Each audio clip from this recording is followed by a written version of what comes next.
Welcome to Freedom from Addiction podcast. My name is Ken Metcalf and I'm your host. And today we've got Paul Barker with us. Paul's been in my life about 6 years, maybe a little more, on and off. But we'll figure all that out as we get through the podcast. Paul, welcome.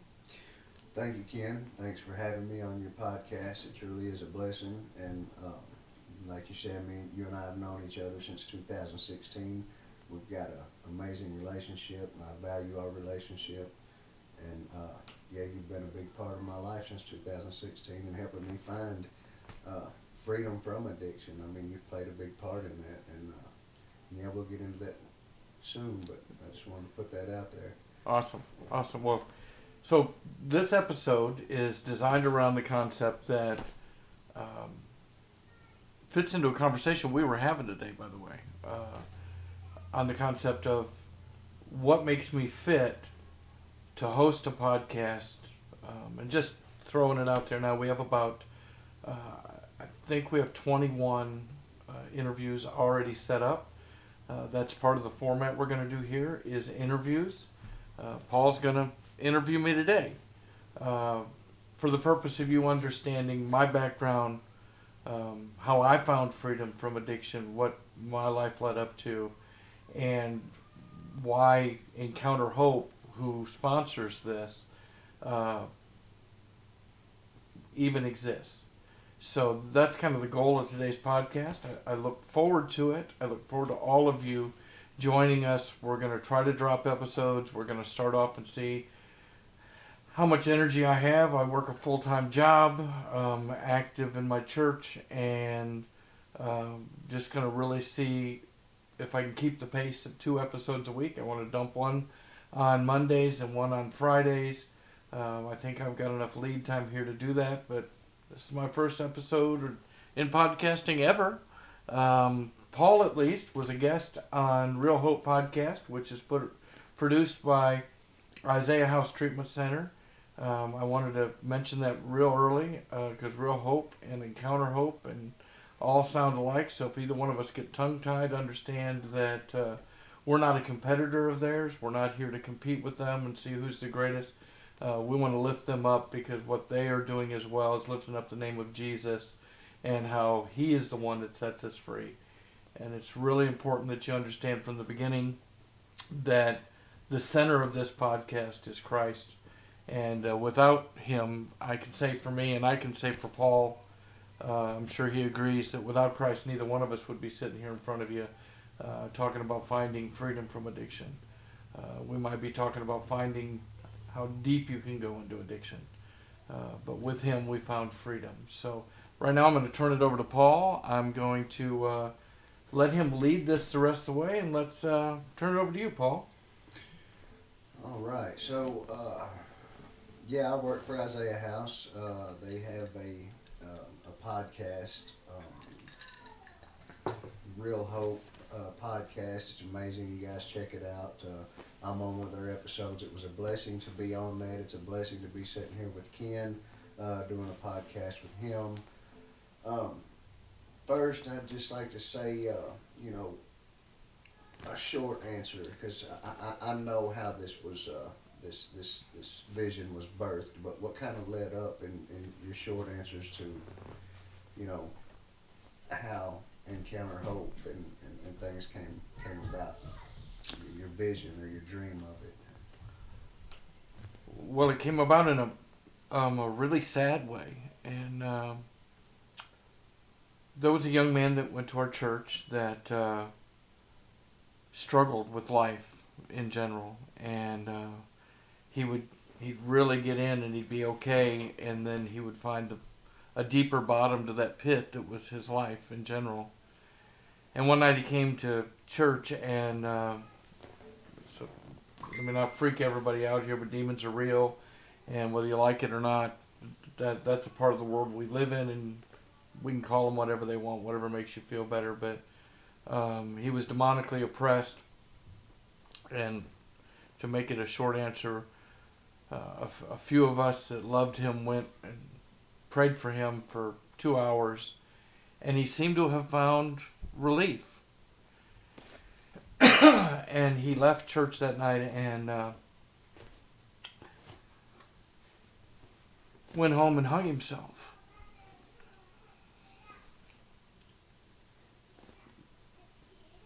And I couldn't wrap my mind around it, because like everybody, I looked at it, what did I do?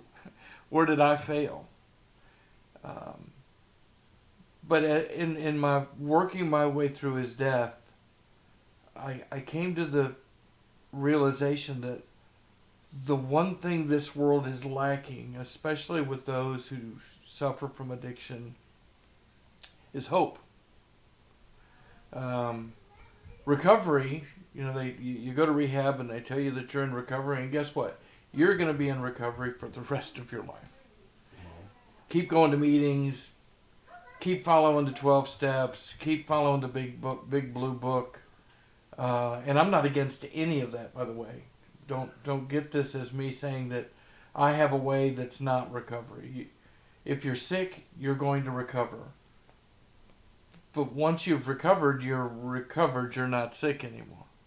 Why is this one thing in your life so different that you can't fully recover and be free from it? I know they talk about it being a chronic illness, but the Bible tells us in the book of John that who the Son sets free is free indeed. So in that, I felt led to create a company called Encounter Hope. Since then, I've been what I think is given, what I know was a vision from God that's bigger than this, and this is part of that vision, is this podcast where we bring hope. We're going to talk about things that seem hopeless, and in that hopelessness, hope lingers in the midst of hopelessness, and that's where this came from. Real life struggles. Okay. So, I guess tell us a little bit about yourself, where you were born, where you were raised, kind of what led up to your addiction, I guess, and we'll go from there. Well, I was born in a little town in Michigan named Buchanan. Small, maybe 12, 15,000 people. Raised by, my folks were older. When I was born, my father was 45 years old. If he was still alive today, that'd make him 102 this year. And they had 5 kids previously. I was not wanted. I'm not saying that from a poor, pitiful me standpoint. I'm just saying that my mom had intended on having her tubes tied after she had my sister, who's just older than me. And God had a different plan. My mom's doctor had a family emergency, had to fly to California. His partner was Catholic, and Catholics in 1964 did not practice birth control. It was against their faith, and he wouldn't do it. And because he wouldn't do it, and this was 1961 when my sister was born. In 1961, you didn't just go and have an elective surgery to have your tubes tied. That was a big deal. It could be an add-on to a pregnancy and a birth, but it just wasn't done. So because of that, I was born. My parents were good, hardworking people, average middle-class household. That's kind of where I come from. My oldest brother has since passed. He died after being paralyzed from 12 years from a car accident, coming home drunk from a poker game. He was my hero. He was old enough to have been my father. My father was old enough to have been my grandfather, and that was kind of the relationship in my household. So when he died, it was pretty traumatic for me. When he was paralyzed, it was more traumatic. I was in 11th grade. I had been doing drugs for a few years before that, but my parents were gone. Michigan, where we grew up, was 90 miles. Chicago was. That's where he was in the hospital at Northwestern University Hospital. Go ahead, Paul. So, addiction runs rampant today, but you said your brother had been drinking and paralyzed in an accident. So addiction, I guess you could say, had struck your life at a young age. Already had caused some chaos in your world. Oh, absolutely. My brother, he smoked, he drank, he shot pool, played poker, threw darts, all the things that a growing young man thought were cool. But as I'm older now, I realized, looking back at his life, that those things ruled his life.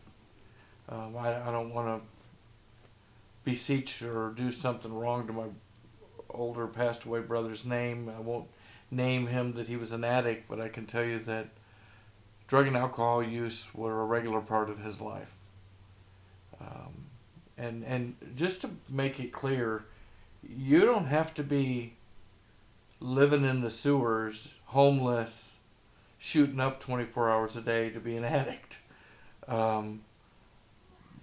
We'll get to it, but most of my addicted life, I was what people call a highly functioning addict. Functioning addict, yes.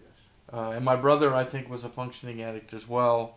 It was in my family outside of just my brother. So yeah, you're right. I was introduced to the drug scene, and if I can tell a quick story, and I'll try to make this one a short story, but one particular Saturday, my parents used to go shop and pay the bills every Saturday. There was no online shopping, there was no Amazon, so they got in the car and they left my sister and I at home, and my brother shows up on his chopper, and his friend shows up on his chopper. Then 7 or 8 guys, Harley-looking dudes in their Harley-looking choppers, show up in my mom and dad's backyard. They're all pacing around in the backyard talking together. I think I'm probably 12 or 13 at this time. It was right around the age I first ever did drugs. And a guy pulls up in a Nova. I'll never forget it. It was a blue 72 Nova. I was a kid that loved cars. So pops open the truck, brown paper bag comes out. Smaller brown paper bags get handed around to everybody. Some cash is exchanged. The Nova leaves. Everybody's more joyful than they were before. And I'm familiar with those kind of scenes. so there was a deal done in my parents' backyard, planned around the regularity of. That gives you a little insight into my parents. They were regular every Saturday. This was the routine, and I think that normalized it in my life. That this was not a bad behavior, because those were all guys that, until I really figured out what happened that day, I looked up to all these guys. I mean, so yeah. Not to rewind too far, but you said you weren't wanted. I'm grateful that your doctor, or your mother's doctor, was on a family visit out of town, and you're here today because he couldn't perform an abortion or whatever. A pre-abortion. Well, there you go. So thank God that you're here. We're all here for such a time as this. So, Yes. Me knowing you before this podcast, you said that after you started using, in some of our previous conversations, the kind of people that you hung out with, and I know me and you have sat and discussed some of our war stories, if you will. I don't know if I really like that term, but I mean we've talked about our past, our childhoods, our growing up together and everything, and the kind of friends you started hanging out with. Tell me about, kind of, I guess, your childhood and your friends that you were around coming up. I'm going to steal a little from what I heard from your interview on Real Hope podcast. Um, Growing up, I was a smart kid, uh, thick glasses, started off husky, ended up chubby. Um, those are all nicer words than fat, but um, name it what you want. I don't care. I know who I was. Played sports, played baseball. Started being a bat boy for a little league team when I was 6. My birthday fell at a bad time, so all my friends that where I went to were in the same grade as me were starting to play, and I wasn't going to get to.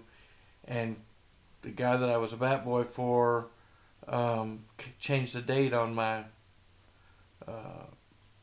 admission paper, my birth date, for a year older, so that I could start the same time all my friends did. Um, and maybe because he wanted a good catcher, I don't know. But that was my little years, my young pre-adolescent years. Played baseball. It's we're talking very early 70s at this point. All the kids in the neighborhood could play together. Most of my friends, matter of fact, all of the friends that I lived around, I was the only family that had a 2-parent household. All my other friends had single moms. One of my friends was a single dad.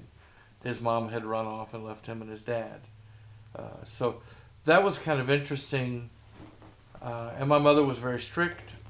Wouldn't let me leave the yard mostly. Wanted my friends to all come over to the house, and they all wanted to come to my house, but I needed to get out from under that strictness and couldn't wait to go to their house where it was a little more lax. And that maintained the same going through until I was 13.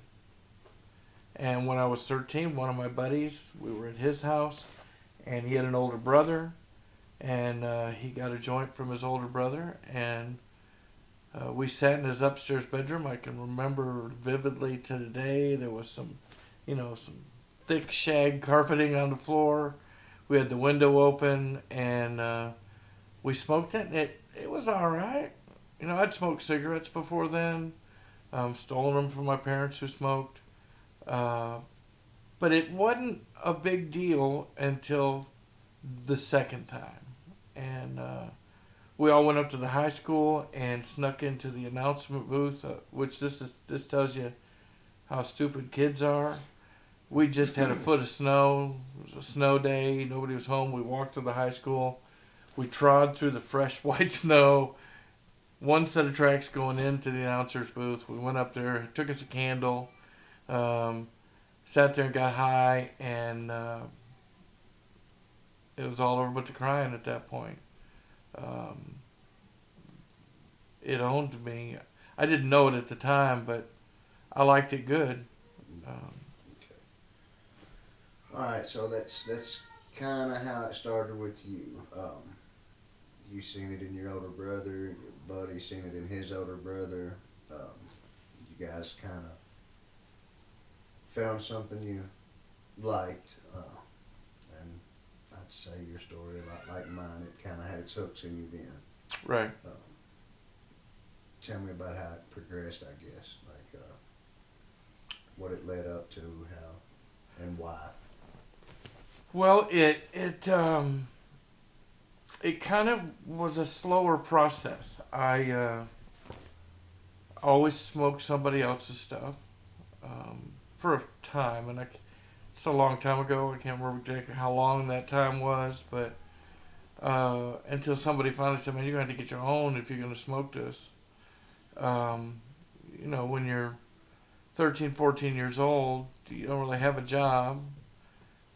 Fortunately for me, my parents would, Friday night, they would go play cards and drink with their friends. And friends would either come to the house or they'd go to their friends. And had an older sister that could stay with me, so my mom and dad would give us $5 a piece for dinner. And I'd take my $5 and buy a nickel bag and eat my sister's dinner.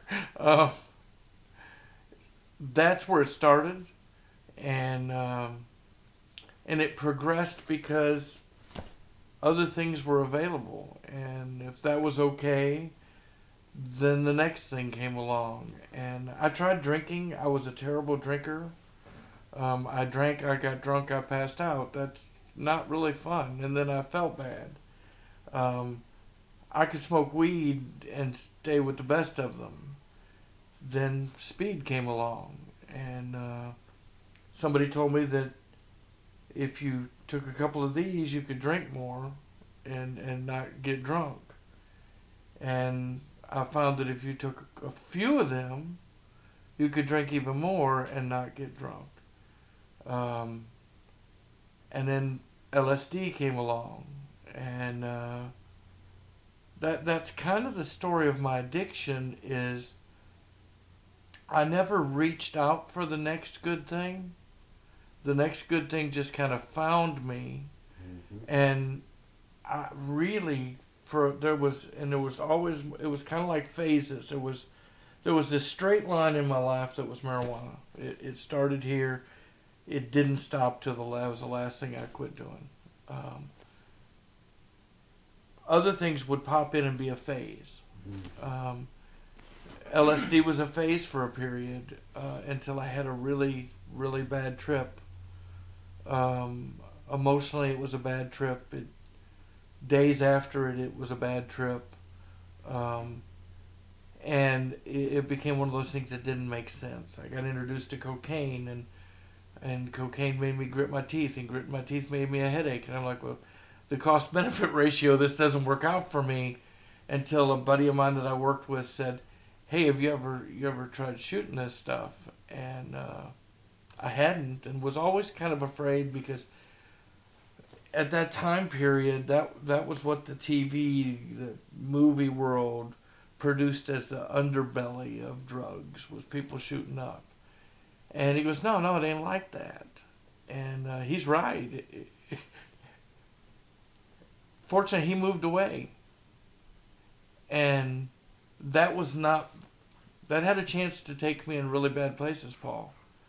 Because that was something that I could have seen myself really holding on to. All right, really holding on to you, yeah. Funny you say that, because I've been sober, free from drugs and alcohol for 25 years. But you still have that mentality that you were in control. Right, yeah, oh yeah. It's and I didn't mean to have that, yeah. It just come out. Yeah, all right. So, I know you from before the episode, so I know that you did go to the military. Now, had you found your freedom from addiction before going to the military? Did things get worse? Did it kind of fall off for a little while and you start again? How did that pan out? Well, it only fell off because, there was no opportunity. When I went through basic training, there's no opportunity. You think my mom's house straight.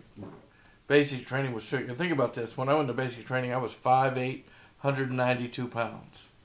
So, you wasn't a chubby husky little kid no more. No, I was a fat kid. So. I was, Cartman. Okay? And fortunately, I had a drill sergeant that liked me. Yeah. And he pushed me and helped me. When I got out of basic training, I was 6 feet tall. I'd grown 4 inches, and I only weighed 167 pounds. So I was slim, and I came home, and everybody missed me, and so lots of parties. And then I got left, and I got shipped to Germany. and I walked into a barracks in Baumholder, Germany, and guys were drinking root beer. It wasn't root beer. It was a triple bock, dark German beer, and I liked it. And hash was over there. And as I was saying, I was going to steal from you. I was kind of a chameleon. Yeah. I fit in wherever I fit in, and I had an opportunity to be the guy that got the hash connection because I met somebody who introduced me to somebody, and so no, it did not work well for me because, they drug tested us, and I popped dirty, and me and 15 other guys, and they sent us to AA, and I was ticked off. I didn't have a drinking problem. I did have a drug problem, however. The military says no, and I was doing it, and I was smart enough to know that was a problem. And, AA back in 1982 was like this. Hi, my name's Ken, and I'm an alcoholic. Well, it's not much has changed there. I remember my first AA meeting, and man, I was blind when it came to anything like that. And I actually went in intoxicated and tried to tell everybody how long I had been sober, and yeah, so seeing anyone come in now trying that trick, man, those guys in there, they ain't stupid, man. Oh, no. And they got frustrated with us because we all sounded like a barber shop 15 quintet, and my friend Milton said, hi, my name's Milton, and Milton he was my roommate. He was an alcoholic. He drank first thing in the morning, drank all day. While you guys were in the military? While we were in the military, yeah. Okay. Yeah, he was a staff sergeant. I was a private. He's from California. Really liked this guy. Great personality. We even had our own after we all got popped. He was one of the ones that got popped on a drug test as well. We started. He and I had fantastic stereos. I don't know if you know anything about the Germany in the early '80s, but you could get some high-end stereo gear. Really cheap. And so we started our own quote-unquote radio station. We called it K-Bust Radio. We argued I wanted to call it W-Bust Radio because on the east side of the Mississippi radio stations are W something, and on the west side, he was from California, was K something. But I got busted again, just same thing. And my chief of fire and battery called me in and said, I've seen you. I scored the highest in my field in all of Europe on our knowledge testing. And he said, you're going to make somebody a great civilian, but I'm going to summary Article 13 you, and we're going to let you go home early, and you just don't fit the military profile. So that didn't work out for me because he knew when he interviewed me that day, he knew the details of my life, that I was the guy, I was the pusher man. I didn't look much different then than I do now, as far as I always looked clean cut. You looked innocent.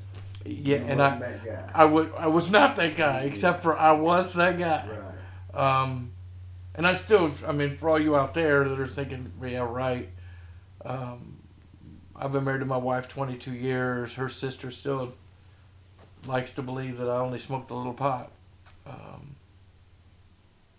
That after that, I told you my brother had gotten paralyzed, and my parents were taking care of him, and they were giving him, 120 diazepam 10s a month, and he was taking one a day, and there was a shoebox full of them, and that's when my addiction really, really surfaced, because his shoebox ended up empty, and I found that I really liked those. That's when I had to look back at my addiction at the end. It was that moment that I realized I didn't want to think about my life. I had screwed it up. So now things are kind of spiraling. Uh, how long after that did you actually start trying to find your freedom from addiction, and how did that?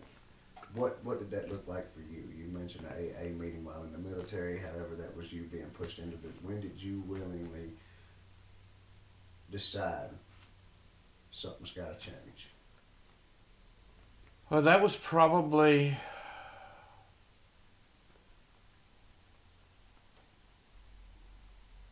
oh my gosh.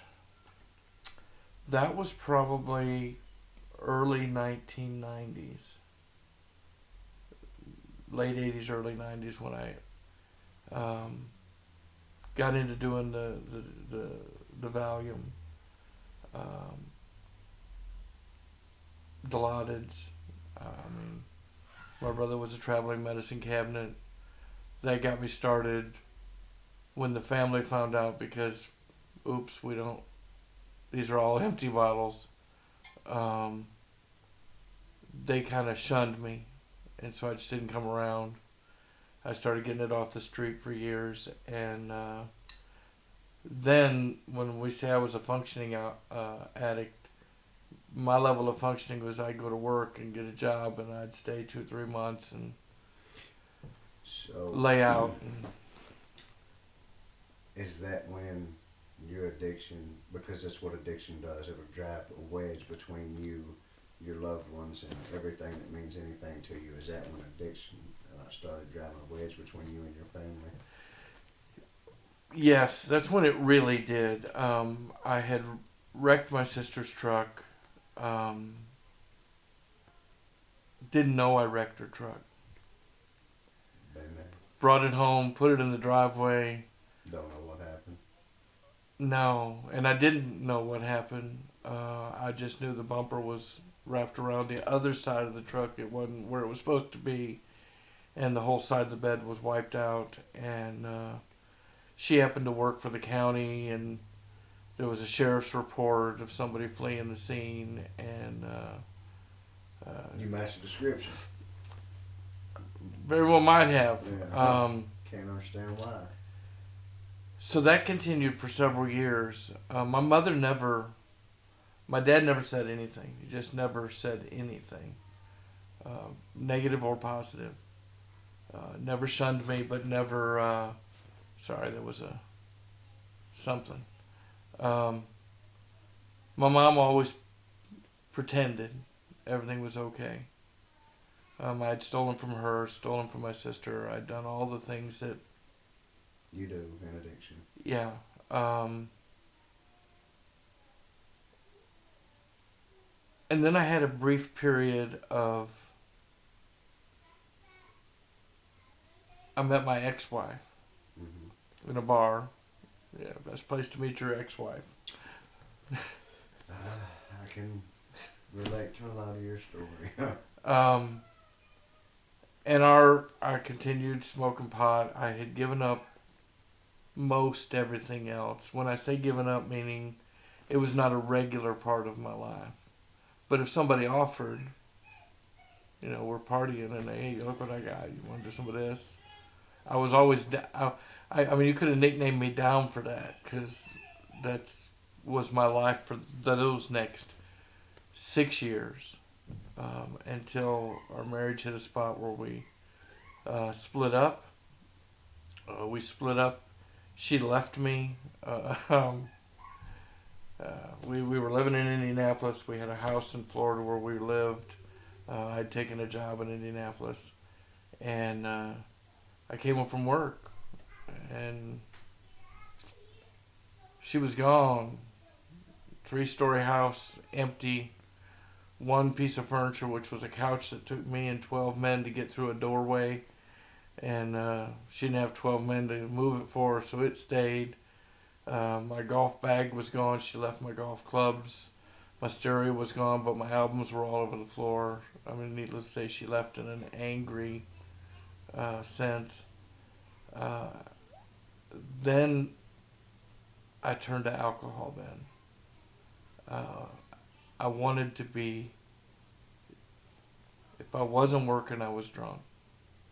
As drunk as I could get until I passed out.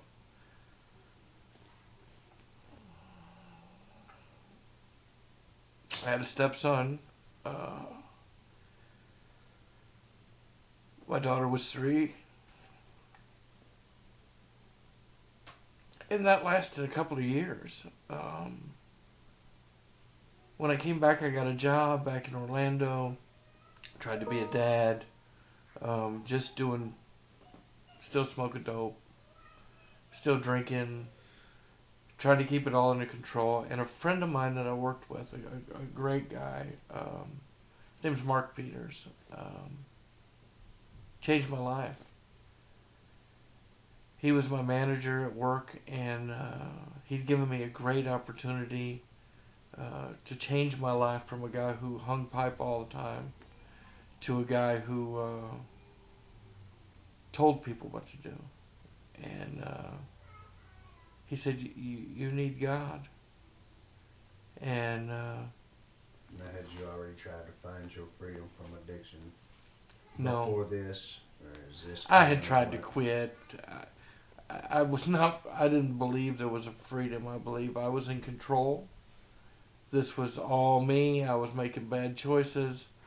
No, I was in control. And so I could quit when I wanted to quit. Again, the lie that we believe. Correct. When we're in our addiction. And I fully embraced it. Yeah. I mean, from a real high level, I embraced it, Paul. I can stop whenever I want. Just don't have a hold of me.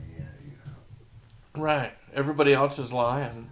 I mean, I'm just doing this because I'm depressed or my life's terrible. And I need to escape, and this helps me. It helps me. I mean, that part of the lie, as I've thought about it afterwards, that I've heard so many times, it helped me feel better. Yeah, not really wanting to take a look at the fact that the reason we're in a depressed state was probably, well, no, I mean, the biggest part of our depression and addiction is due to the drugs. Absolutely. And then we think we're doing drugs to escape from our depression. Or it's a justification, or it makes us feel better again. It's all just a lie that we tell ourselves. But all right, so you've met this gentleman. He's given you an opportunity, a good job, and he tells you you need God. Yeah. Then what?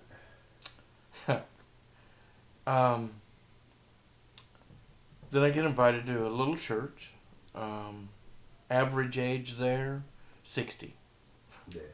I was 32 at the time, turning 33. The pastor was a great guy. Much older than me. He was in his late 60s. Kind of a robust man. He loved Jesus.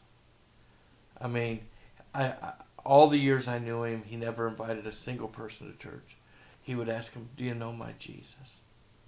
You need to know my Jesus. And he introduced me to his Jesus. And he loved me.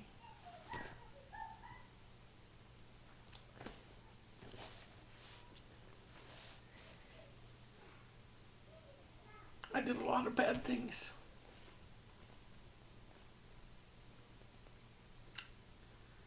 And he still loved me.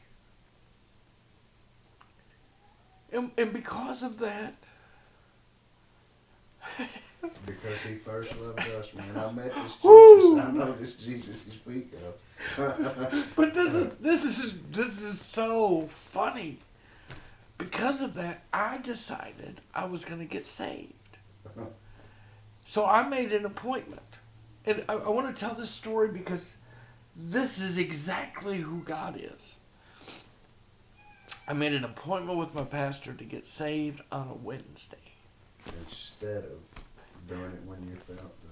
Nope, I'm making an appointment because this is an important thing.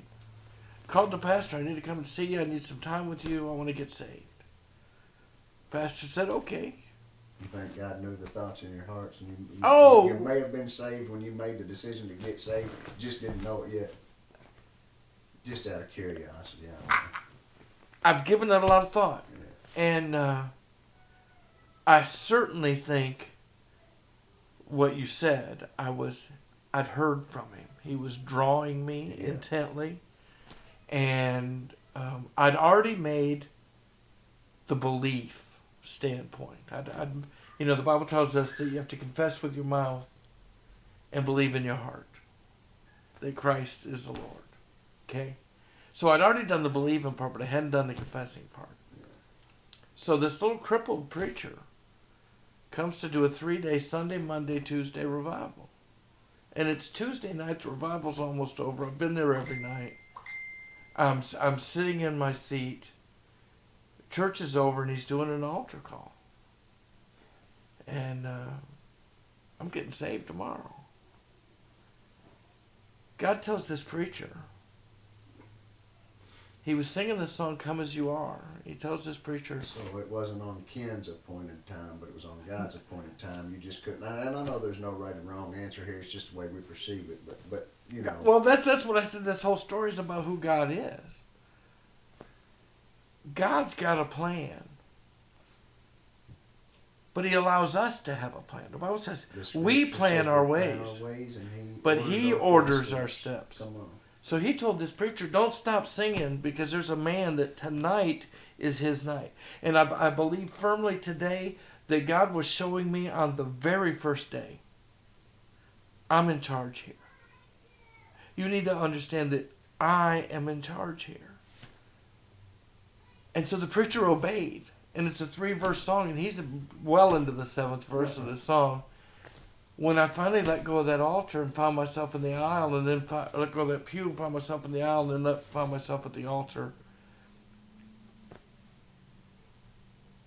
And I found freedom that day, that night. However, I didn't recognize it. Okay. Let's just go on with these little conversation tangents, and instead of me asking a question, let's discuss something here, because I personally would like to have a better insight on it, and I'm sure other listeners might as well. I got saved.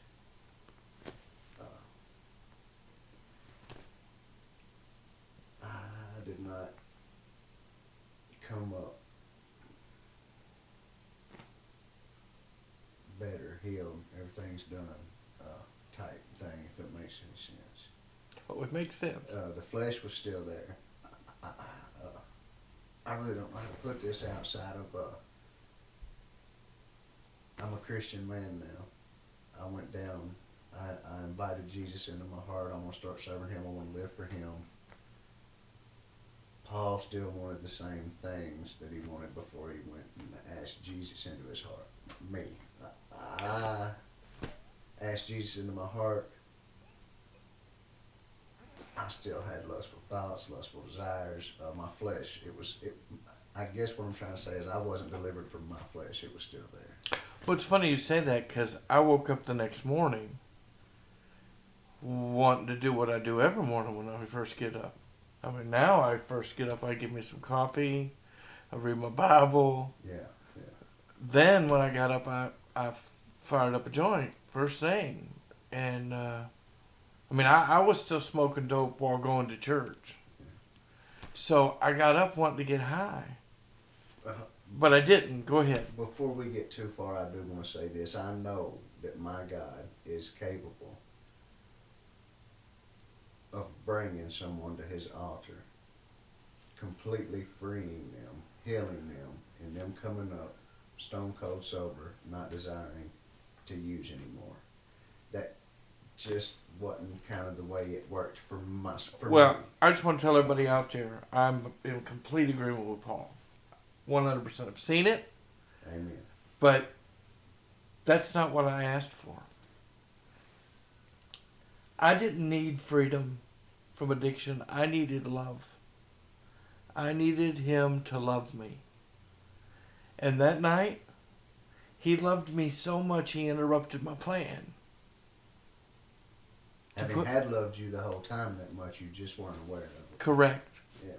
So when we were enlightened on the love that He's always had for us that we didn't realize when we yeah, and I wished I had prepared better. I feel bad because right now I'd like to pull out my paperback NIV study Bible. That if I pick it up by the cover, falls apart. all the pages run because I had devoured the Word of God. Yeah. Because what I thought was if you just tell me the rules, I can Amen. I can follow Amen. the rules, man. I can do this. Yeah. And he has spent the last 25 years. This was 1998, by the way. I didn't take much of a look at the grace and mercy aspect of being a Christian. I thought I can myself. I gotta follow these rules to the letter. I can't mess up, and that's where I. Well, that's the enemy's plan. The enemy's plan is for us to follow the law, because he's got, 7,000 years or so of experience of knowing that man can't follow the law. Yeah. Even before there was a law, man couldn't follow God. And even after there was a law, Moses come down off the mountain, man found that he couldn't follow 10 laws, so he made more laws. Which made conviction and condemnation difficult for me, and I Well, stayed right. in condemnation. Which means you can't be free. Right, yeah. So Walking that's where I in found freedom myself. while wearing shackles. And I didn't start trying to serve until I was 30 years old, in 2016. And don't you think that this is a perfect point to point out to our audience? That's the purpose of this podcast. And soon there's going to be a guest that's agreed to be on this with me that has been one of my most adamant opponents to finding freedom from addiction. This person I love dearly. I'm actually her person. That's what she's titled me. I'm her person. But we'll get into that when she's here. But she believed until she didn't that for the rest of her life she was an addict. And she had to treat herself like she was an addict. And that she couldn't be free. Until she realized, I already am free. I'm just not accepting it. And I think that'll get us, Paul, to a bigger conversation. It'll be a very in-depth conversation where it could cause some animosity and strife among some of the listeners. Oh, absolutely. But I believe, and I am not,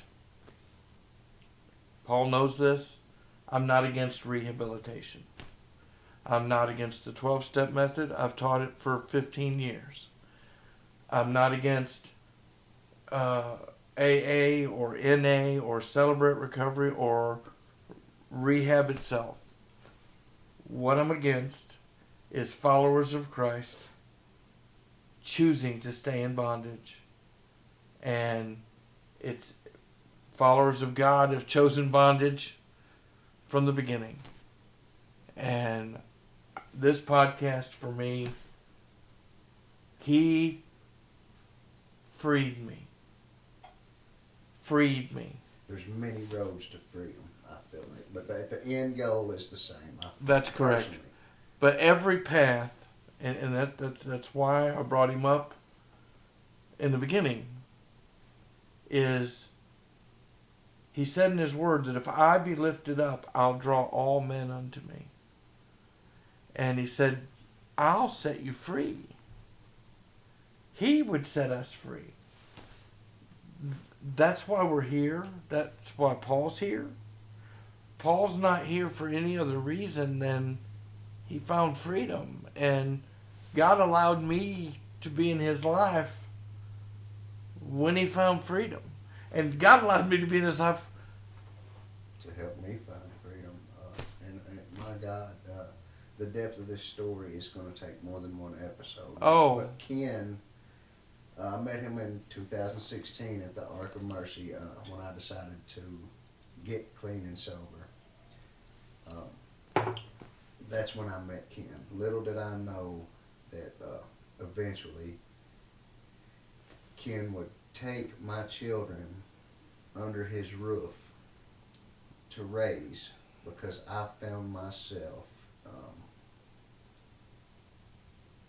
having backslid on God and relapsed, and like a dog returned to its vomit, I went back into the muck and mire. And Ken, I know there's probably been times he came close to giving up on me, man, but he never gave up on me. And he took my children in and took care of them while me and my wife was back in addiction, back in the streets, back in rehab. He came and got me in Powell County one time because I'm back in jail, I'm back in rehab, running from rehab. I hitchhiked from Three Forks. He came to Powell County and picked me up, brought me the rest of the way to Winchester. We've had our ups and downs, to say the least. We have seen some stuff, but ironically, I remember the day in my basement. You can come into my basement through a garage door, and we were working on one of Paul's trailers at the time. Paul had his own business, and I'd gotten real with him and told him. Before I'd gotten back into the addiction. Yeah, this was after sobriety. Yeah. While he was sober. Yeah. Not yet free. Interesting. That, never mind. The Crowder song, Take Me Back. Yes. Yeah, I remember that real well. But I told Paul that God put us together. I thought sometimes folks, you need to realize God don't tell you the whole story. You don't know the reason. You No. know He's done it, but you're about to find out. And when He does stuff, don't you just make up a reason? This is why God did this. God put you in my life for, and now I've made up my own story what it's for. But you find out that's not even close to what the bigger picture is. That's right. Yeah. Yeah. I tell you, I want to thank Paul for agreeing to do this, because I told Paul that. So the first episode, you're going to interview me. Hey, I got this podcast, and you're going to be the host. And he agreed. We're in my den, by the way. First time, we've probably ran in circles here a little bit and kind of gotten off track. I don't know where let's just call this spirit led. Absolutely. First time test run. Hope you guys enjoy it. I hope it gets better and just better and better every time Ken does an episode. Like I said, I'm blessed. It's a privilege for me to be here doing this with him. I hope in the near future I can be a bigger part of this. I'm glad you said that. So just to give you guys the format of Finding Freedom from Addiction podcast. This is the format. Conversational. I hope it gets more and more conversational as we go on. Opening night jitters. Trying to make sure everything works. We had a plan. Plan A didn't work. We went to Plan C. Well, how do you have a relationship with that conversation anyway? It never leads up to the relationship. Correct. And all you get in a question and answer period, and this was my thought, is I get somebody, because my intent, send everybody their questions ahead of time so they can be prepared. And if I don't make it conversational, then all I'm going to get is, what's your name? Bob. Where are you from? Well, you guys are not going to enjoy that. And I'm sure you live your lives in conversation, so we're going to try to do that here. But one of the other aspects of that is, as Paul and I have had several discussions, and one of the things I like best about our relationship, and I think we should take one episode where we just discuss our relationship, I like that. so that you guys can understand how we got here. It wasn't overnight, and it certainly wasn't without some pain and joy. But a lot of pain.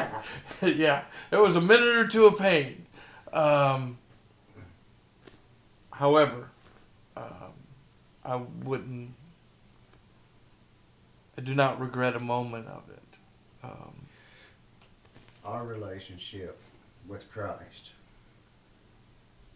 is a lot like many people's relationships. It grows, it gets deeper, and without the valleys, man, I guess the mountaintop wouldn't be as important. So Doesn't even look without like the a low mountain. places, man, I don't know.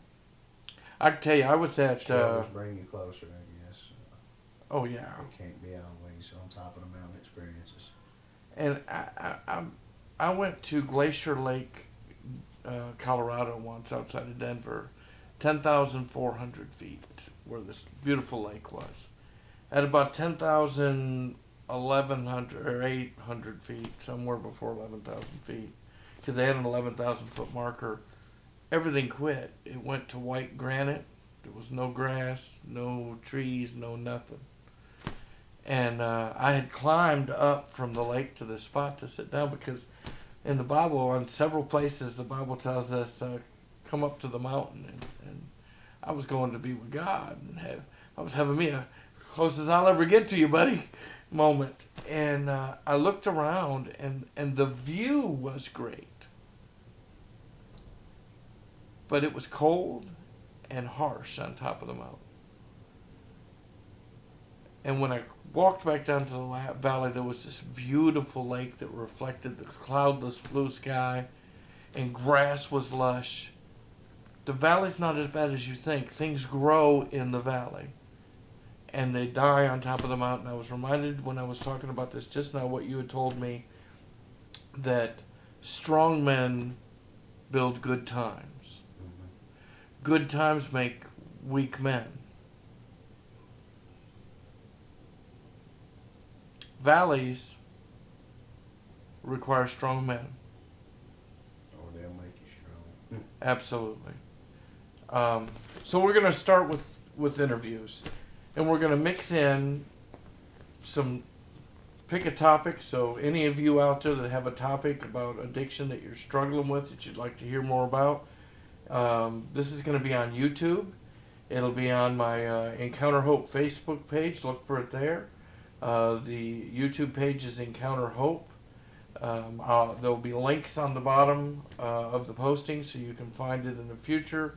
I'll put our YouTube link on Facebook as well, and a link to this video on the Facebook page. So look for it on Facebook.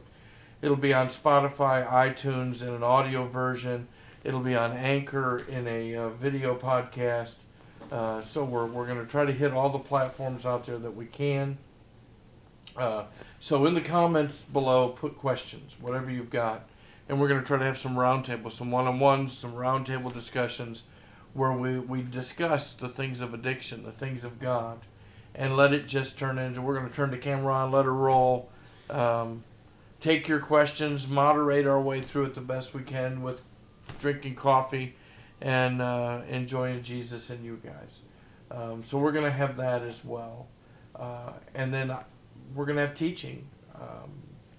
15 years I've been teaching. Iron sharpening iron on top of some lessons. Yeah. That's right. Yeah. Okay. And in that's going to make this up, and I hope for it to grow. And so on YouTube, subscribe, follow us on Facebook. If you see us on a platform, stop, hit a button. It doesn't hurt you to hit a button, and you're hitting a button might get us promoted to where we're in somebody else's household that needs something that's said here. If you're out there in addiction and you think, wow, I got something to say, I might make a guest for this show. Again, put it in the comments. She sent me a private message through Facebook, and we'll reach back out to you and talk to you. I want to thank you. You've given us the most important thing that you have, and that's your time. And that is the number one thing the enemy wants to steal from you is your time, because eventually you'll run out, and if you haven't found time to say yes to Jesus, then he wins. And that's our goal. He tries to distract you and steal your time. That's it. And he steals everything else. That's his job. And he lies about everything. And we'll get into, maybe we'll have an episode totally about, the wiles of the devil, because he is in the midst of addiction.